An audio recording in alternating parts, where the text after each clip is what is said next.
जय हिंद प्यारे साथियों, स्वागत है आप सभी का यूपी पुलिस कांस्टेबल री एग्जाम के लिए सामान्य हिंदी की एक और महत्वपूर्ण प्रैक्टिस वीडियो में। दोस्तों, आज की इस वीडियो के माध्यम से दो टॉपिक का प्रैक्टिस सेट कराया जाएगा, जिनमें पहला टॉपिक भाषा परिवार है और दूसरा टॉपिक जो कि वर्णमाला से संबंधित जो भी महत्वपूर्ण क्वेश्चन है उन सभी को कराया जाएगा। तो साथियों, आप सभी लोग वीडियो में लास्ट तक जुड़े रहें। चलिए आज की वीडियो शुरू करते हैं। पहला प्रश्न है, हिंदी भाषा का जन्म हुआ है। तो हिंदी भाषा का जन्म किससे हुआ है?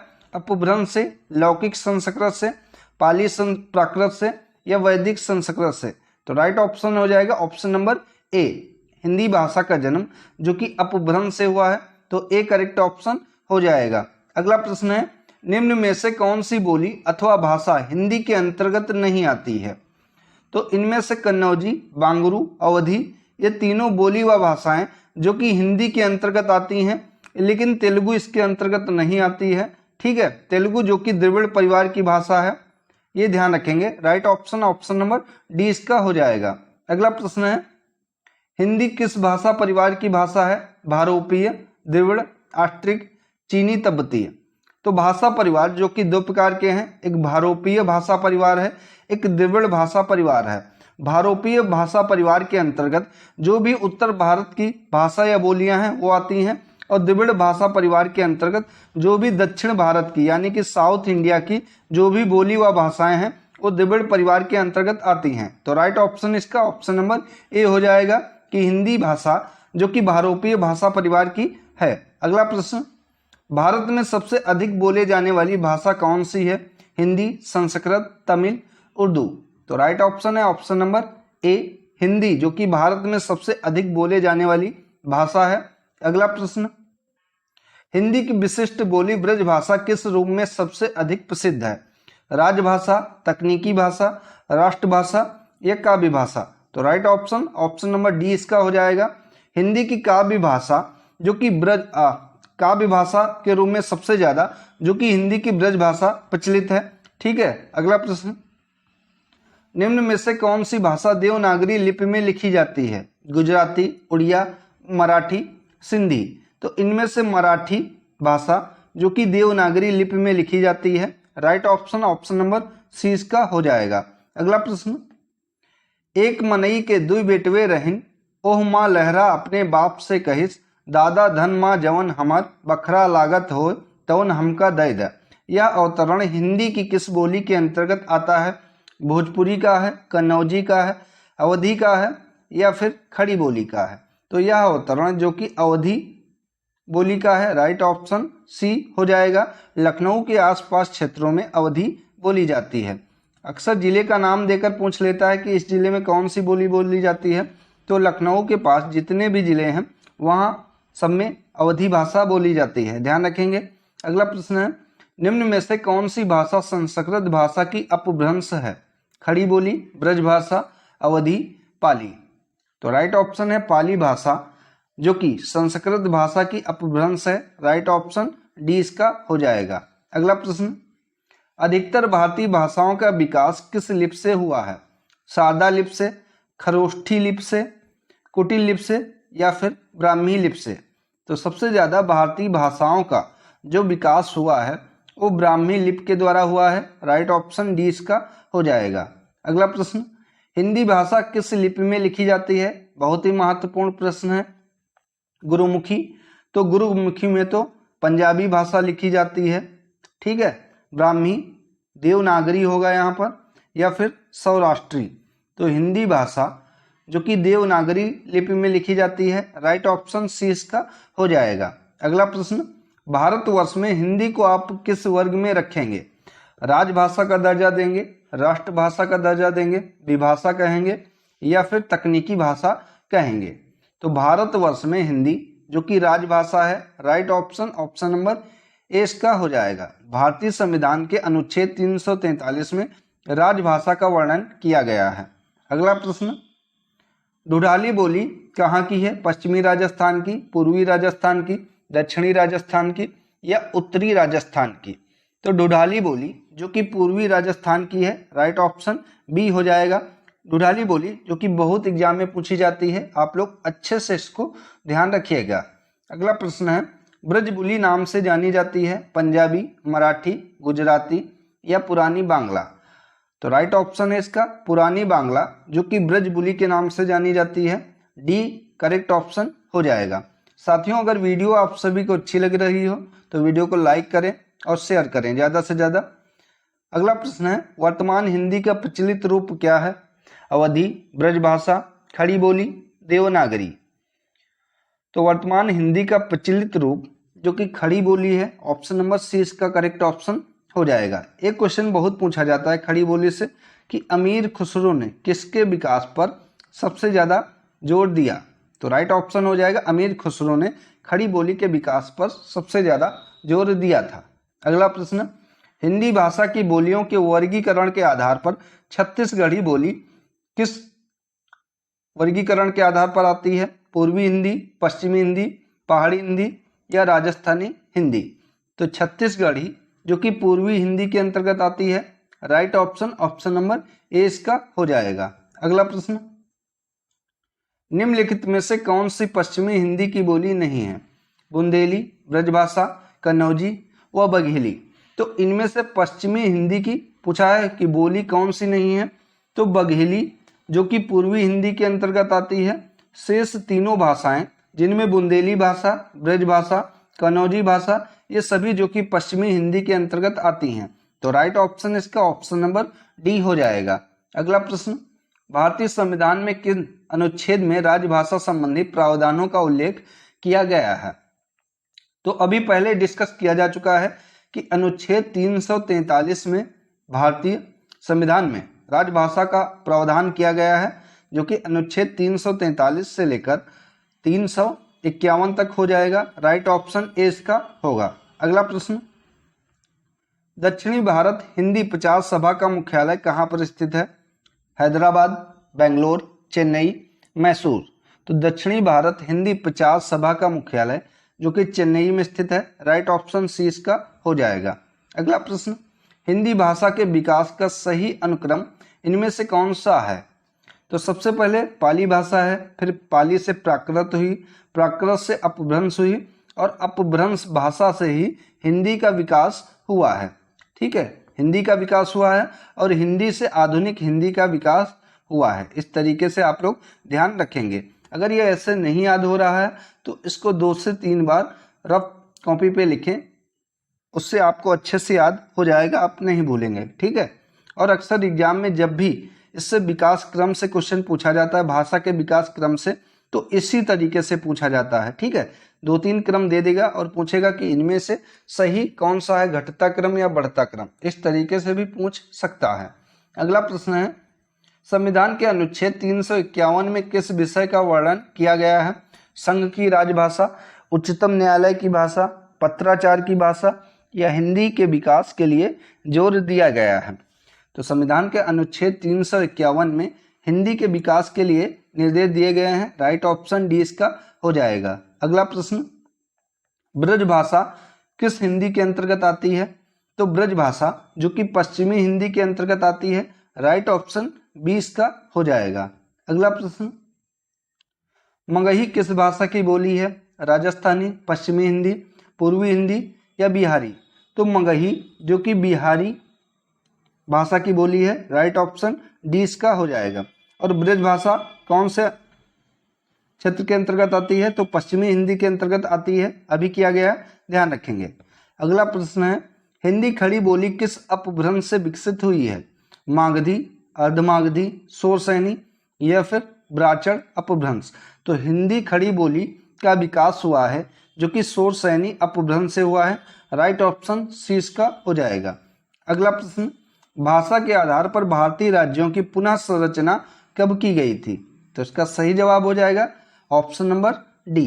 1956 में भाषा के आधार पर भारतीय राज्यों की पुनः संरचना की गई थी। और आप लोग बताएंगे भाषाई आधार पर बनने वाला भारत का पहला राज्य कौन सा था? तो ये आंध्र प्रदेश था। ठीक है, आंध्र प्रदेश जो कि भाषाई आधार पर बनने वाला भारत का पहला राज्य था। ठीक है, इसका राइट ऑप्शन हो जाएगा 1956। अगला प्रश्न है, भाषाई आधार पर सर्वप्रथम किस राज्य का गठन हुआ था? तो आंध्र प्रदेश का हुआ था, अभी बताया जा चुका है, राइट ऑप्शन डी इसका हो जाएगा। और कब हुआ था? तो 1956 ईस्वी में हुआ था। ठीक है, अगला प्रश्न, बघेली बोली का संबंध किस उपभाषा से है? राजस्थानी, पूर्वी हिंदी, बिहारी या पश्चिमी हिंदी? तो बघेली जो कि पूर्वी हिंदी के अंतर्गत आती है, सही जवाब ऑप्शन नंबर बी हो जाएगा। अगला प्रश्न, किस तिथि को हिंदी को राजभाषा बनाने का निर्णय लिया गया है? ये बहुत महत्वपूर्ण प्रश्न है।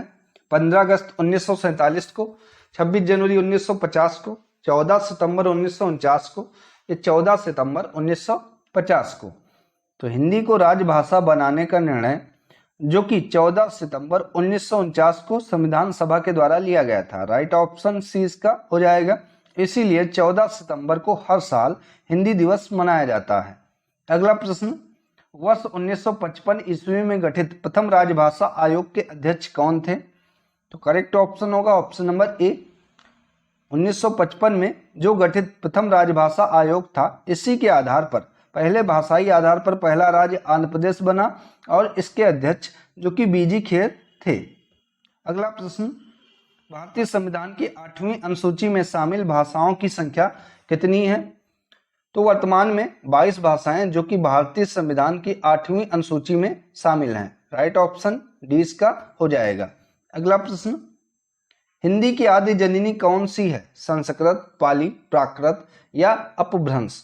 तो अपभ्रंश से तो हिंदी का विकास हुआ है, लेकिन ये आदि जननी नहीं है। अक्सर यहाँ पर बहुत लोग कंफ्यूज हो जाते हैं कि हिंदी की आदि जननी पूछता है तो अपभ्रंश लिख कर आते हैं। तो हिंदी का जो विकास हुआ है वो अपभ्रंश से हुआ है, ना कि इसका जन्म हुआ है। इसका जन्म जो कि संस्कृत से हुआ है, राइट ऑप्शन ए इसका हो जाएगा।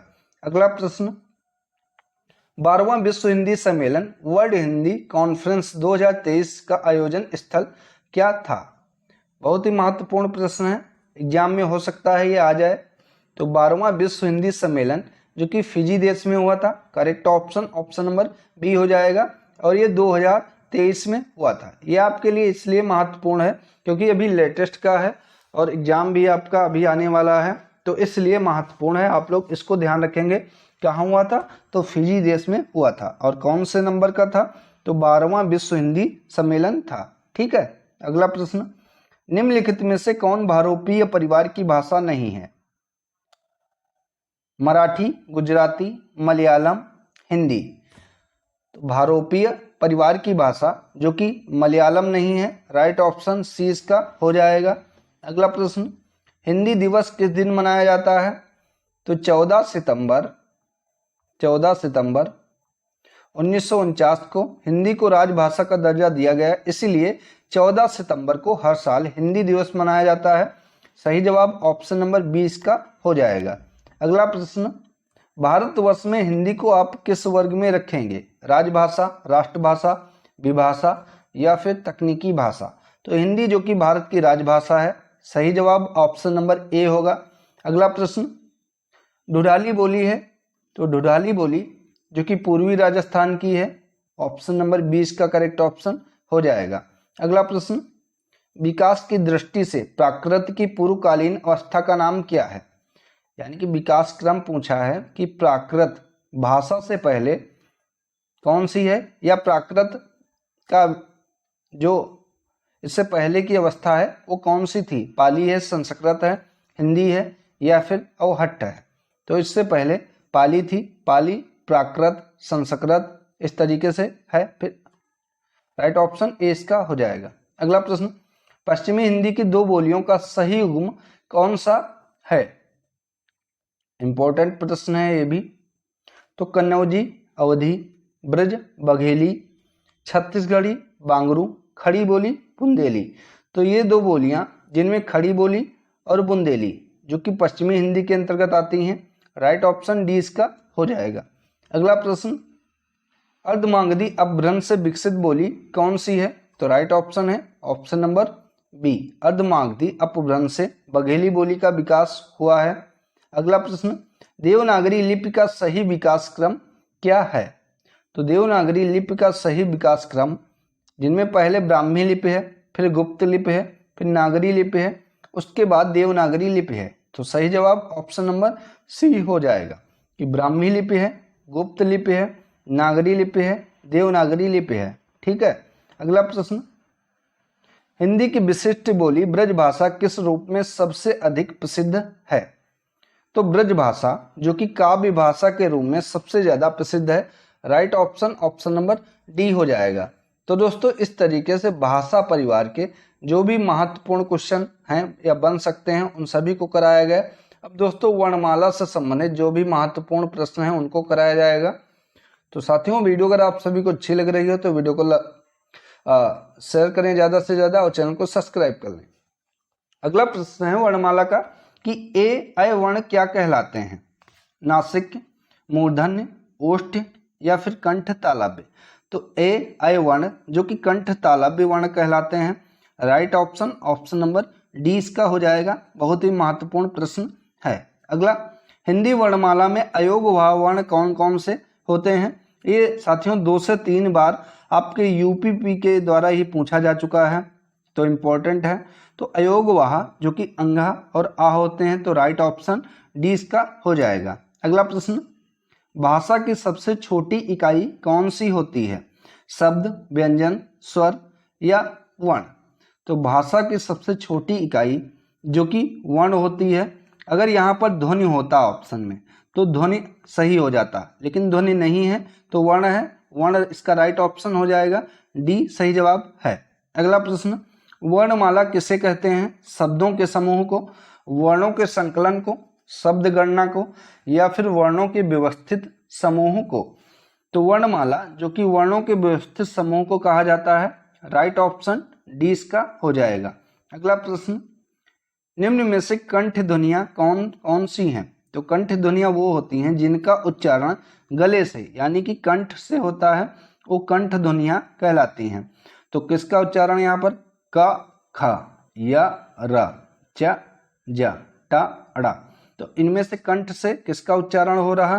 तो क, ख का हो रहा। राइट ऑप्शन ए इसका हो जाएगा। अगला प्रश्न, स्थान के आधार पर बताइए कि मूर्धन्य व्यंजन कौन कौन से हैं? गा, घा, जा, झा, डा, ढा या पा और फा। तो इनमें से मूर्धन्य व्यंजन कौन सा हो जाएगा आपको बताना है, बहुत ही महत्वपूर्ण है। तो मूर्धन्य यानी कि जिसका उच्चारण मूर्धा से होता है, ठीक है, वो मूर्धन्य व्यंजन कहलाते हैं। इसमें टा वर्ग के जितने भी वर्ण आते हैं वो सभी मूर्धन्य में ही आते हैं। तो टा, ठा, डा, ढा यानी कि राइट ऑप्शन सी इसका हो जाएगा। अगला प्रश्न, निम्न में से अल्प प्राण वर्ण कौन सा होता है? तो अल्प प्राण वर्ण किसे कहते हैं? सबसे पहले तो जिन वर्णों के उच्चारण में थोड़ी वायु निकलती है यानी कि मुख से थोड़ी वायु बाहर निकलती है उन्हें ही अल्प प्राण कहा जाता है। और महाप्राण किन्हें कहा जाता है? तो महाप्राण उन्हें कहा जाता है जिनके उच्चारण करते समय मुख से ज्यादा वायु या गर्म वायु बाहर निकले, उन्हें महाप्राण कहा जाता है। तो इनमें से अल्प प्राण कौन सा हो जाएगा?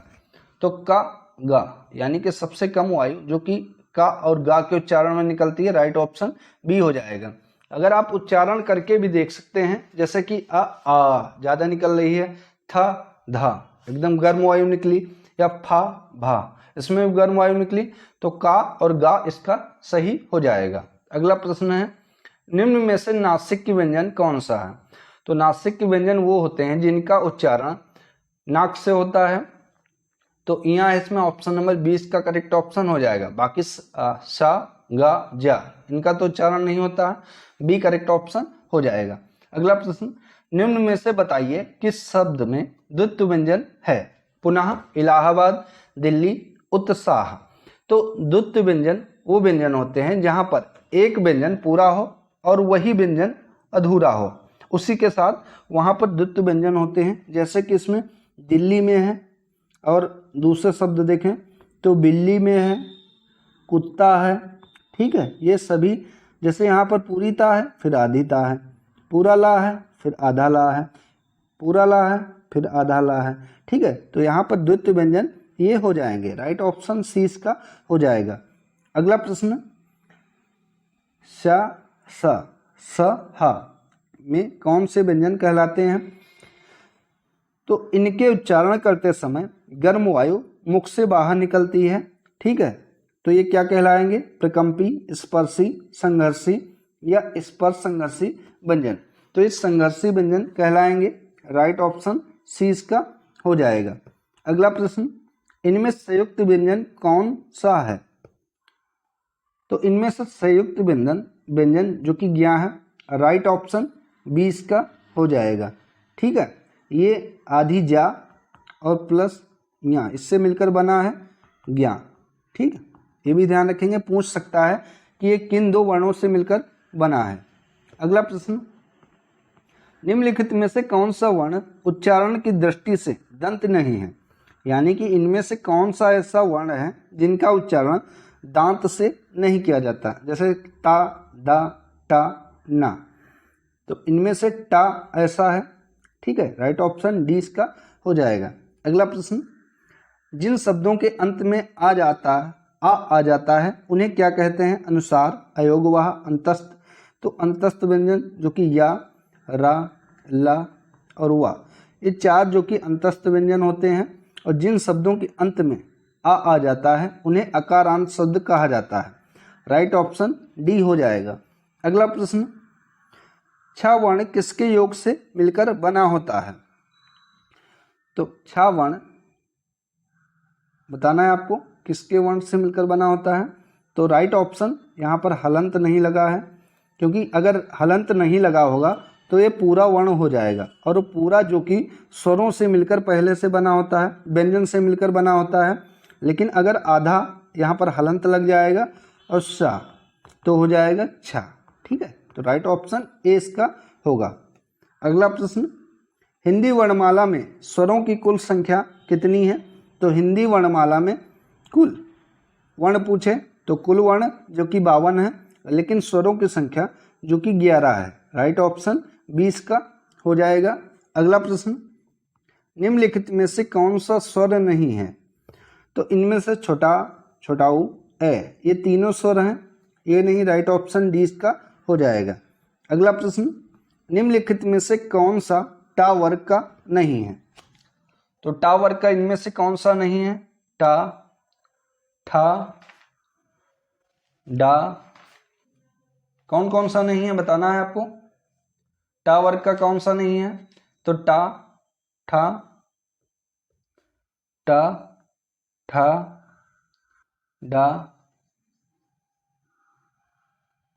ढा, अड़ा। तो इनमें से कौन सा नहीं है? घा नहीं है, क्योंकि ये का वर्ग का है। ठीक है, तो राइट ऑप्शन डी इसका हो जाएगा।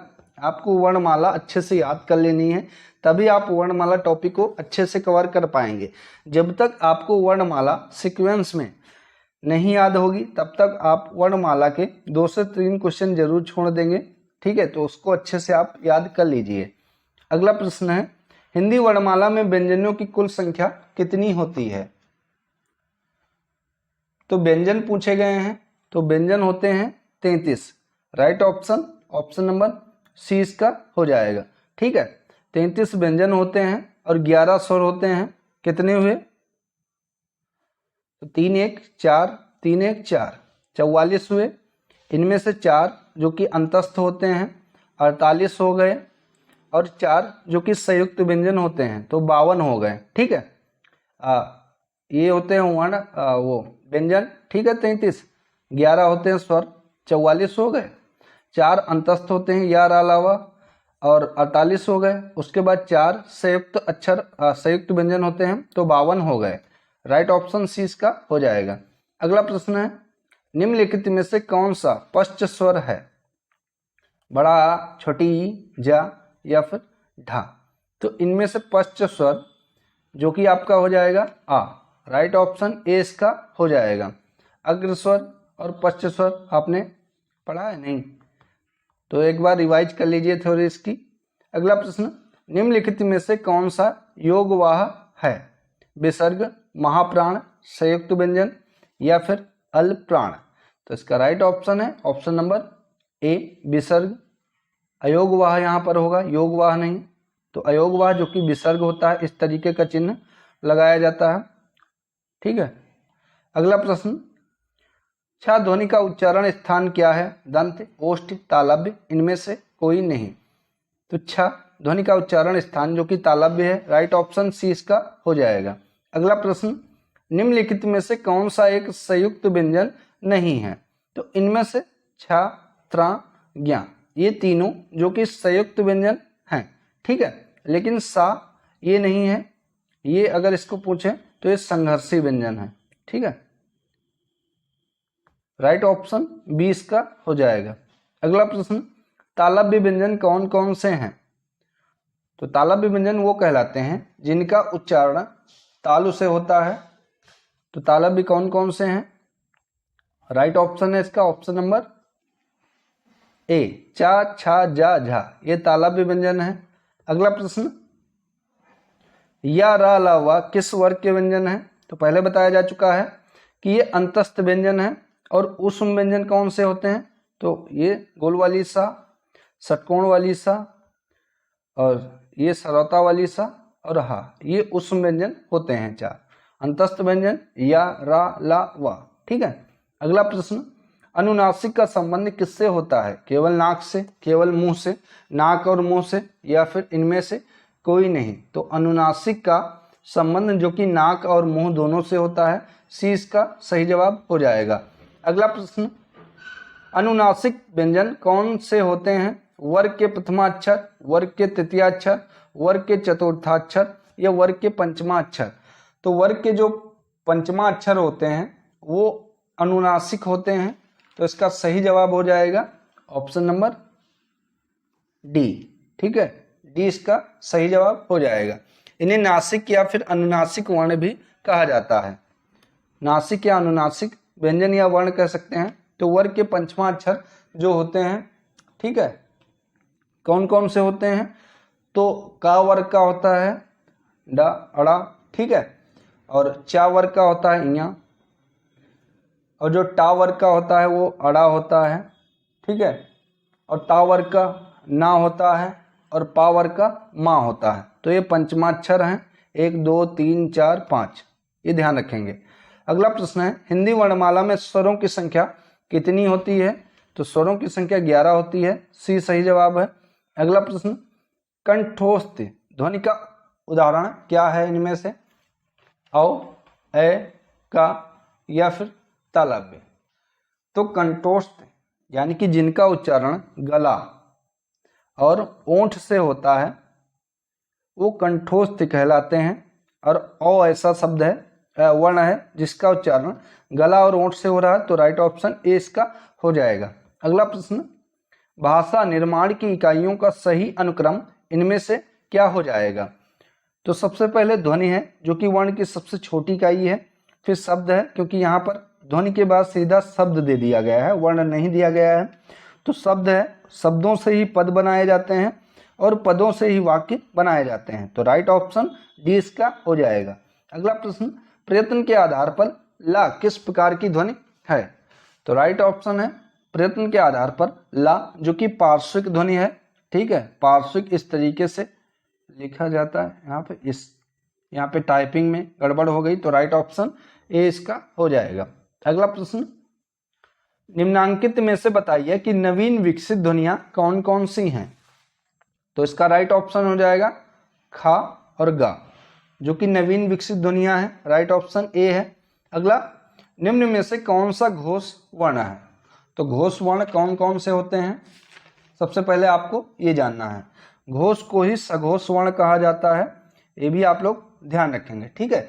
जिन वर्णों के उच्चारण में गूंज, कंपन अर्थात झंझकार उत्पन्न हो वे वर्ण घोष या सघोष वर्ण कहलाते हैं।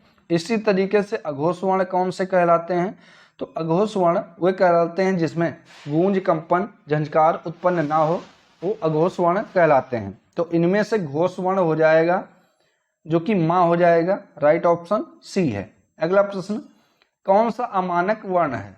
खा, घा, मा, धा।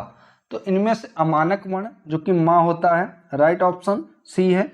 अगला प्रश्न, का, गा, जा, फा ध्वनियाँ किसकी हैं?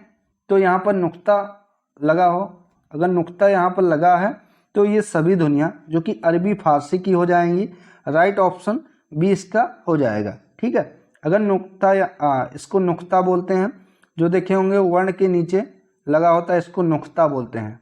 ठीक है, तो ये अरबी फारसी की ध्वनियाँ हो जाती हैं। अगला प्रश्न, हिंदी में मूलतः वर्णों की संख्या कितनी होती है? तो 52 होती है, सी सही जवाब है। अगला प्रश्न, छा ध्वनि किसके अंतर्गत आती है? मूल स्वर है, घोष वर्ण है या संयुक्त व्यंजन है? तो छा जो कि आधी का वर्ण और षटकोण वाली सा इससे मिलकर छा बनी है, तो ये संयुक्त वर्ण है। राइट ऑप्शन सी होगा। अगला प्रश्न, हिंदी शब्दकोश के छा का क्रम किस वर्ण के बाद आता है? बहुत इंपॉर्टेंट प्रश्न है ये। तो हिंदी शब्दकोश में छा का क्रम जो कि का के बाद आता है। राइट ऑप्शन ए इसका हो जाएगा। अगला प्रश्न, ज्ञा वर्ण किन वर्णों के संयोग से मिलकर बना है? तो आधी जा प्लस इया इससे मिलकर बना है। राइट ऑप्शन बी हो जाएगा। अगला प्रश्न, अघोष वर्ण कौन कौन से हैं इनमें से? तो अघोष वर्ण इनमें से है सा, ऑप्शन नंबर डी इसका राइट ऑप्शन हो जाएगा। घा का उच्चारण स्थान कौन सा है? मूर्धा, कंठ, तालु या फिर दंत? तो घा इस तरीके से करेंगे जैसे कि उच्चारण इसका गले से हो रहा है, तो कंठ इसका राइट ऑप्शन हो जाएगा। करेक्ट ऑप्शन बी हो जाएगा। तो साथियों, ये थी आज की इम्पोर्टेंट वीडियो जिसके अंतर्गत भाषा परिवार और वर्णमाला से संबंधित जो भी महत्वपूर्ण प्रश्न बन सकते थे आपके यूपी एग्जाम के लिए, उनको करवाया गया। दोस्तों, ऐसी और महत्वपूर्ण वीडियो आएंगी। साथ ही यूपी पुलिस री एग्जाम के लिए हिंदी की प्रैक्टिस सेट, जीके जीएस की प्रैक्टिस सेट, यूपी जीके की प्रैक्टिस सेट और करंट अफेयर्स की वीडियो भी आपको आने वाली हैं, जो कि आपके आने वाले एग्जाम के लिए बहुत ही उपयोगी रहेंगी। इसलिए आप सभी लोग चैनल को सब्सक्राइब करके बेल आइकन को जरूर प्रेस कर लें, ताकि जैसे कोई वीडियो अपलोड हो आपके पास नोटिफिकेशन पहुंच जाए। धन्यवाद साथियों।